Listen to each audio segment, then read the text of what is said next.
చాలా కాలం నుంచి నేను వింటున్నా. టి వెంకట్రావు ఎమ్మెల్యేగా ఉన్నప్పుడు ఒక ప్రపోజల్, మెగా ఫ్లైఓవర్ అని ఒక ప్రపోజల్ నేను విన్నాను. అప్పుడు పరోక్షంగా దాని మీద దృష్టి పెట్టలేదు. కానీ ఆ తర్వాత ఇప్పుడు మళ్ళా జయదేవ్ గారు ఎంపీగా ఉన్నప్పుడు ఆయన ఒక ప్రపోజల్, ఇవాళ ఒక పరిపూర్ణమైనటువంటి ఒక ప్రపోజల్ వారి దృష్టిలో తీసుకొచ్చారు. సంతోషం. ముందుగా చొరవ తీసుకున్నటువంటి ప్రస్తుత పార్లమెంట్ సభ్యులు ఈ ఫ్లైఓవర్ నిర్మాణానికి ఎంతో కృషి చేశారు, తీసుకొచ్చారు. వారిని మా పార్టీ కాకపోయినా, మా ప్రత్యర్థి పార్టీ అయినా తప్పనిసరిగా అభినందించవలసిందే. దానిలో ఏ విధంగా సందేహం లేదు.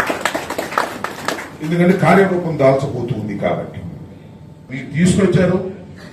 దీన్ని ఏదో విధంగా నిర్మించాలి అనేది కాకుండా ఒక పరిపక్వత చెందినటువంటి ఫ్లైఓవర్గా దీన్ని నిర్మిస్తే మీకు మంచి పేరు వస్తుంది తప్ప, మీరు అలా కాకుండా ఈ చిన్నగా నిర్మించి ఈ వైపు ఆ వైపు అంతా డెడ్ అయిపోతే మీకు మంచి పేరు రాదు కదా, చెడ్డ పేరు వచ్చేటటువంటి అవకాశం ఉందనేది కూడా మీరు కన్విన్స్ కావాల్సినటువంటి అవసరం ఉంది. ఏదో మొండిదరగా పట్టుదలగా మేము తీసుకొచ్చాము, ఈ 98 కోట్లలోనే పూర్తి చేయాలి అని దయచేసి అనుకోవద్దని వారిని నేను మనస్ఫూర్తిగా విజ్ఞప్తి చేస్తున్నాను.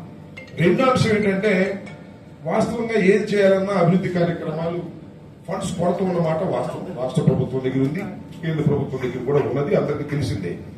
అయితే సేతు బంధు కింద నేను విన్నది ఏంటంటే 100 crores లోనే ఇక్కడ ఇవ్వడానికి వీల్లేదు. సో వాళ్ళు 100 crores ఇస్తున్నారు కాబట్టి 100 crores లోనే మనం ముగించేద్దాం అని అనుకోవడం తప్పు. ఈ 100 crores నుంచి 160 crores ఎలా చేయాలి